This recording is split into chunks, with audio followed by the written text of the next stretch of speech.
Sexta-feira da Paixão ou Sexta-feira Santa, o dia que os cristãos relembram a morte sacrificial de Jesus Cristo, seu Salvador.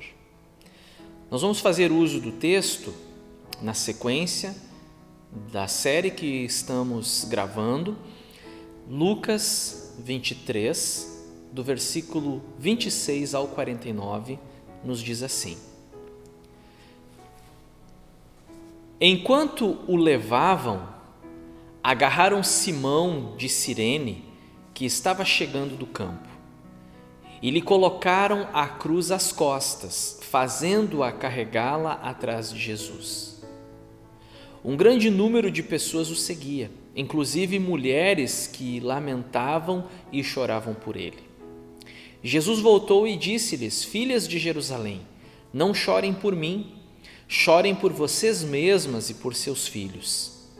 Pois chegará a hora em que vocês dirão: felizes as estéreis, os ventres que nunca geraram e os seios que nunca amamentaram. Então dirão às montanhas: caiam sobre nós, e as colinas cubram-nos. Pois se fazem isto com a árvore verde, o que acontecerá quando ela estiver seca? 2 outros homens, ambos criminosos, também foram levados com ele para serem executados. Quando chegaram ao lugar chamado Caveira, ali o crucificaram com os criminosos, um à sua direita e o outro à sua esquerda. Jesus disse: Pai, perdoa-lhes, pois não sabem o que estão fazendo. Então eles dividiram as roupas dele, tirando sortes. O povo ficou observando e as autoridades o ridicularizavam. Salvou os outros, diziam. Salve-se a si mesmo, se é o Cristo de Deus, o escolhido. Os soldados, aproximando-se também, zombavam dele, oferecendo-lhe vinagre. Diziam: Se você é o rei dos judeus, salve-se a si mesmo. Havia uma inscrição acima dele que dizia: Este é o rei dos judeus. Um dos criminosos que ali estavam pendurados lançavam-lhe insultos: Você não é o Cristo? Salve-se a si mesmo e a nós. Mas o outro criminoso o repreendeu, dizendo: Você não teme a Deus, nem estando sob a mesma sentença? Nós estamos sendo punidos com justiça, porque estamos recebendo o que os nossos atos merecem. Mas este homem não cometeu nenhum mal. Então ele disse: Jesus, lembra-te de mim quando entrares no teu reino. Jesus lhe respondeu: Eu lhe garanto, hoje você estará comigo no paraíso. Já era quase meio-dia e trevas cobriam toda a terra até às 3 horas da tarde.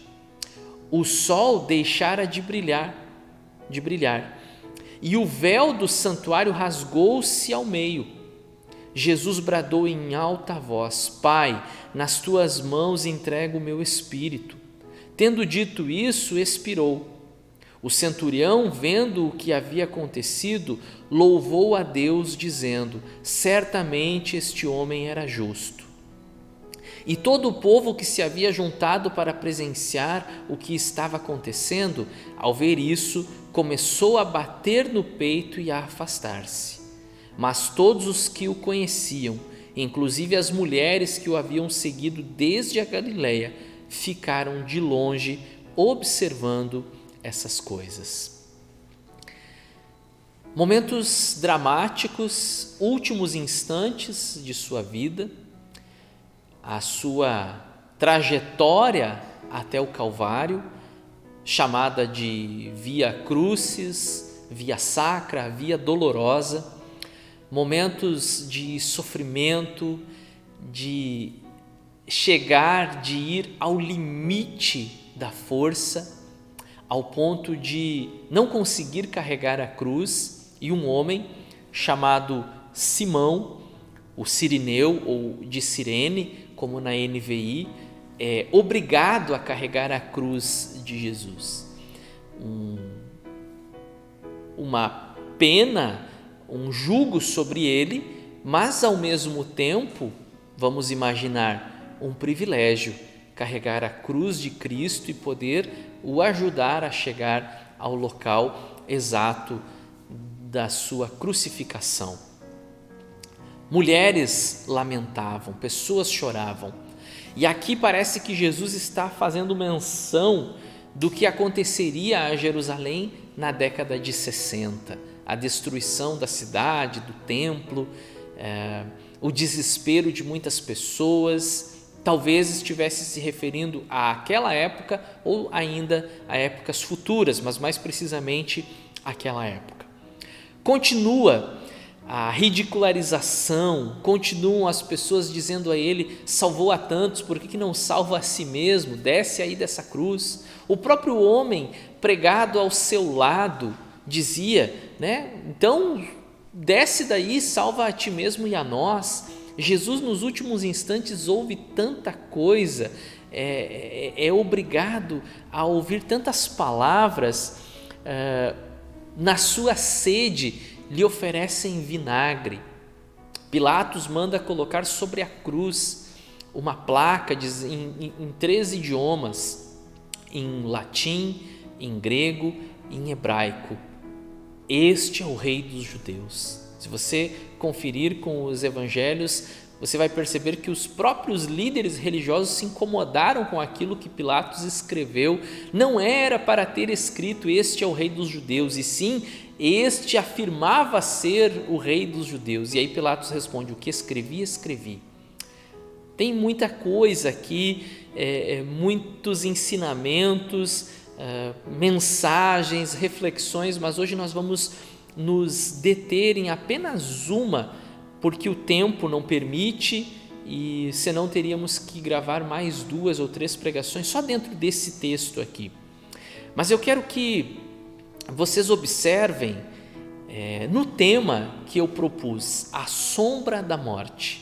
Lá no início eu coloquei o tema, a sombra da morte, e há uma imagem lá que agora eu quero mostrar para vocês no próximo slide, com maior precisão. A sombra da morte é uma pintura, na verdade, de um artista inglês, William Rowan Hunt, que viveu entre 1827 e 1910. Viveu principalmente no século XIX, início do século XX, e esse artista ele foi conhecido porque ele dedicou uma parte da sua vida artística a retratar situações bíblicas. E é muito interessante e curioso a maneira como ele retrata isso, que não é um versículo, um texto bíblico, mas a perspectiva do artista. Jesus na carpintaria, e ao fundo de Jesus a sombra que juntamente com a prateleira das ferramentas formam então a cruz. Eu vou ler esse trecho aqui, que se fala então a respeito do quadro. O quadro é uma pintura do interior de uma carpintaria, local em que está Jesus em pé, seus olhos estão erguidos ao céu e sua expressão facial é uma mistura de dor e alegria. Um raio de luz do sol da tarde lança na parede atrás de Jesus uma sombra que, juntamente com a prateleira de ferramentas, traz a aparência de uma cruz. As ferramentas na prateleira lembram os pregos e os martelos utilizados na crucificação romana.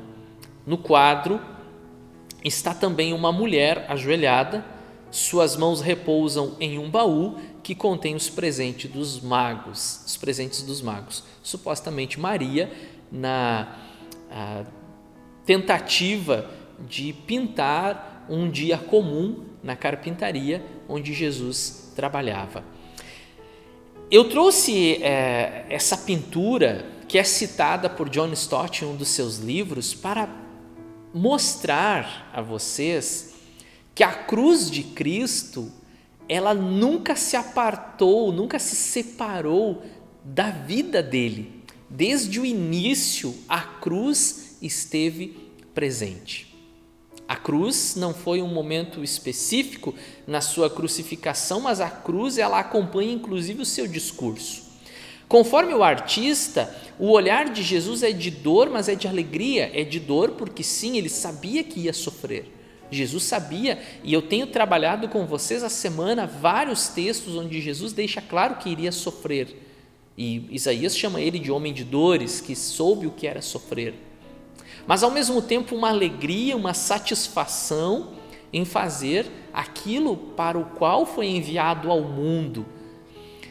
A cruz, ela sempre esteve presente na vida de Jesus, essa projeção, essa sombra da cruz, desde a sua infância, o período da vida dele em que não há nenhum registro, o início do seu ministério até a conclusão da sua missão. E a cruz, ela tem um significado para nós. Não a cruz, o amuleto, não aquele objeto que muitas pessoas carregam sobre o seu peito, no bolso, no carro, ou um adesivo, ou na parede, não o objeto em si, mas a representatividade desse objeto, e que quando olhamos para ele nos lembramos de algo, nos lembramos do sacrifício de Jesus, nos lembramos da dívida que foi paga e que era nossa e que ele assumiu.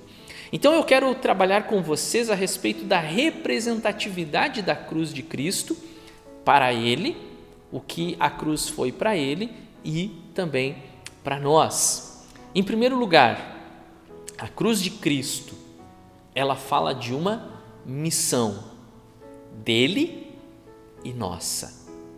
A cruz representa toda a sua trajetória, o seu trabalho, o exercício da sua função e nos leva a pensar que assim como ele teve a sua missão no mundo, nós temos a nossa missão como seus discípulos, como pequenos cristos, que é o significado da palavra cristão, nesse mundo.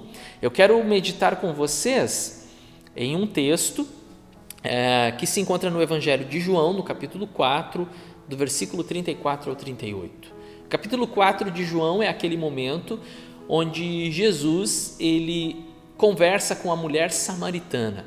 Os discípulos haviam ido à cidade comprar alimento por volta do meio-dia. Jesus vê a mulher tirando água do poço, se aproxima, conversa. Você conhece a história, né? Mulher, se alguém beber da água que eu lhe der, jamais terá sede. Essa é a tônica da conversa, do diálogo de Jesus com a samaritana. Quando os seus discípulos voltam, observam que eles estavam conversando com uma mulher, o que não era comum, e ainda mais uma samaritana, mas ninguém ousava lhe perguntar nada. E alguém insiste com ele: mestre, coma alguma coisa. E ele diz: eu tenho uma comida para comer que vocês não conhecem. Como assim? E aí pensavam eles: alguém lhe deu algo para comer? E aí nós entramos na leitura do texto, João 4,34, que diz assim: disse Jesus: a minha comida é fazer a vontade daquele que me enviou e concluir a sua obra. Vocês não dizem: daqui a 4 meses haverá a colheita?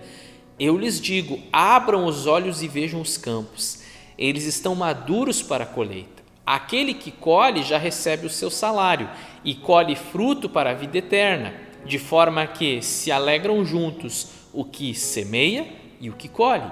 Assim é verdadeiro o ditado: um semeia e outro colhe. Eu os enviei para colherem o que vocês não cultivaram. Outros realizaram o trabalho árduo e vocês vieram a usufruir do trabalho deles. Inicialmente, esse texto trata da missão de Jesus, a realização na missão dada pelo Pai, a minha comida, ou seja, eu me alimento, eu estou nutrindo a minha alma na realização e na satisfação, em obediência, fazer aquilo que o Pai me mandou a fazer. A minha comida é fazer a vontade daquele que me enviou e concluir a sua obra. A cruz de Cristo representa a sua missão, mas ao mesmo tempo a cruz de Cristo ela representa a nossa missão. Assim como ele tem uma missão dada pelo Pai, nós temos uma missão dada por Jesus. Assim como o Pai me enviou, eu envio vocês, Jesus disse. Ele fala a respeito de uma colheita, ele fala de campos que já estão prontos para colher. Do que Jesus está falando? É um texto literal? Estamos preocupados com os cereais que são plantados no nosso território? Não, nós estamos falando de vidas, nós estamos falando de pessoas. O texto está retratando a colheita, a grande colheita feita pela pregação do Evangelho, da qual eu e você que crê no Evangelho são convocados, não é convidados, são convocados a participar. Vejam, os campos estão brancos, ou seja, estão prontos para colher. Nós precisamos colher. A cruz de Cristo nos lembra a missão do Filho, mas aponta também para a nossa missão. A segunda representatividade da cruz, além da missão, também é a renúncia. Da mesma forma, de Jesus e também a nossa. A cruz fala de abrir mão de vontades próprias, pessoais. Jesus ele chegou a orar no Getsêmani, você lembra disso? Pai, se possível, aparta de mim esse cálice, mas seja feita a tua vontade. É renunciar à minha vontade, é renunciar os meus desejos, os meus prazeres, as minhas escolhas. É uma renúncia completa e total. E aí eu convido vocês também a meditarem comigo em um texto, agora o Evangelho de Lucas, capítulo de número 9, versículo de número 23 e a 25, que nos diz: Jesus dizia a todos: se alguém quiser acompanhar-me, negue-se a si mesmo, tome diariamente a sua cruz e siga-me. Pois quem quiser salvar a sua vida a perderá, mas quem perder a vida por minha causa, este a salvará. Pois que adianta o homem ganhar o mundo inteiro e perder-se ou destruir a si mesmo? Aqui está a abnegação de um discípulo de Jesus. É negar a si mesmo diariamente. Essa cruz, ela não é uma cruz de apenas um dia.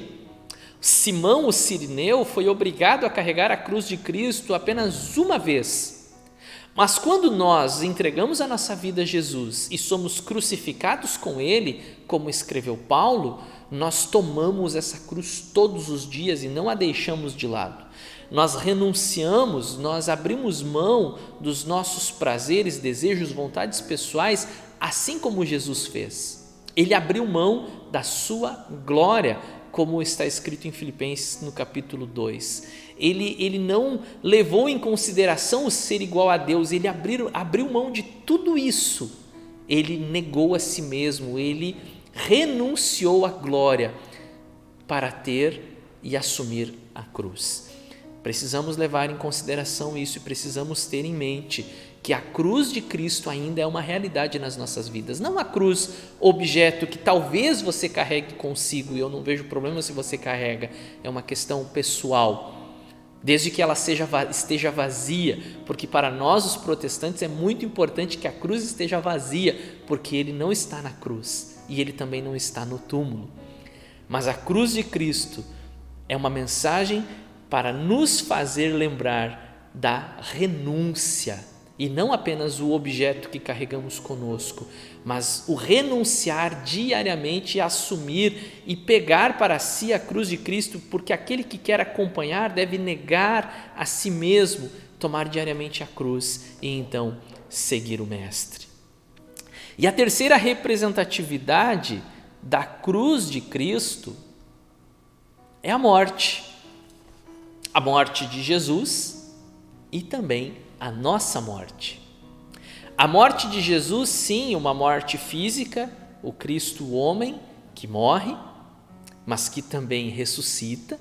Nós vamos falar sobre isso na próxima mensagem, daqui a 2 dias, no domingo, a ressurreição do Senhor, mas uma cruz que é literal, um Jesus que morre, Não aquela morte como os teólogos liberais defendem, que não foi uma morte física literal. Claro que foi. A morte de Cristo é uma morte física e literal, da mesma forma que a sua ressurreição é uma ressurreição física e literal, e não apenas que Jesus ressuscitou dentro dos nossos corações. Conversa fiada. A morte de Jesus é literal e a sua ressurreição é real. Da mesma forma, a nossa morte, só que no nosso caso, não apenas falando de morte literal, sim, todos nós morreremos, até a volta de Jesus, pelo menos. E a grande questão da vida cristã não é nós estarmos imunes, protegidos contra a morte, mas a condenação não nos acompanha na eternidade. E após a volta de Jesus, estaremos para sempre com Ele, e os nossos irmãos que já partiram e que estavam firmes em Cristo estarão na eternidade com Ele. Essa é a garantia que nós temos. Portanto, sim, cristãos morrem, cristãos adoecem, cristãos morrem de maneira fatídica, trágica, sim, porque a nossa esperança está no porvir. Agora, a morte que eu falo e que eu compartilho com vocês na mensagem de hoje, a morte de Jesus, e eu digo também a nossa, está falando sobre a nossa morte para esse mundo, a nossa morte para os prazeres, a nossa morte para a velha vida. E aí eu quero então compartilhar um texto com vocês que Paulo escreve aos Romanos, capítulo 6, de 1 a 4, e Paulo diz o seguinte: que diremos então? Continuaremos pecando para que a graça aumente? De maneira nenhuma. Nós, os que morremos para o pecado, como podemos continuar vivendo nele? Ou vocês não sabem que todos nós que fomos batizados em Cristo Jesus, fomos batizados em sua morte? Portanto, fomos sepultados com ele na morte por meio do batismo, a fim de que, assim como Cristo foi ressuscitado dos mortos, mediante a glória do Pai, também nós vivamos uma vida nova, ou em novidade de vida, como nos diz Almeida. Nós, os que morremos para o pecado. A cruz de Cristo, ela nos lembra também a respeito de uma morte para esse mundo e para o pecado que um verdadeiro cristão, um discípulo de Jesus, passou na sua velha vida, e aí então ele pode ressuscitar numa nova vida, em novidade de vida, porque agora ele é uma nova criatura. A cruz de Cristo nos fala de sofrimento, a cruz de Cristo nos fala de humilhação, a cruz de Cristo nos fala de dor, a cruz de Cristo nos fala de abandono, de tudo isso. E a vida cristã, ela também traz consigo esses conceitos de nós não nos apegarmos a esse mundo. A cruz de Cristo para nós é uma mensagem: não se apeguem a esse mundo, tenham a esperança de vocês na eternidade em Jesus. Não amem as coisas daqui, não queiram permanecer aqui. Os sofrimentos que às vezes passamos, as dores, as lutas, perseguições, também são pedagogia de Deus para nos fazer querer detestar as coisas do mundo e amar as coisas de Deus, as coisas do céu. Eu concluo a minha mensagem com uma frase que compartilho com vocês, algo que pensei então sobre a vida cristã, sobre a cruz, sobre os sofrimentos, as dores que passamos, que Jesus passou e quem seríamos nós se não quiséssemos passar, se o próprio Senhor, Ele vem e passa tudo isso por nós. O que também nos faz aprender a agradecer pelo que temos, a não reclamarmos, a não sermos murmuradores, como muitos que reclamam de tudo diariamente, a sermos gratos a Deus, principalmente, em primeiro lugar, pela salvação e pela vida eterna. Então reflita comigo, se a vida cristã fosse um mar de rosas, seu símbolo maior seria uma flor e não uma cruz. Se a vida cristã fosse um mar de rosas, Seu símbolo maior seria uma flor e não uma cruz. E nós sabemos que o símbolo maior da fé cristã é a cruz de Cristo. A cruz que nos lembra uma missão, a cruz que nos fala de uma renúncia e a cruz que nos direciona para uma morte, a morte para o pecado e a morte para o mundo, para vivermos plenamente e eternamente com Deus. O meu abraço e que Deus abençoe a sua vida em nome de Jesus.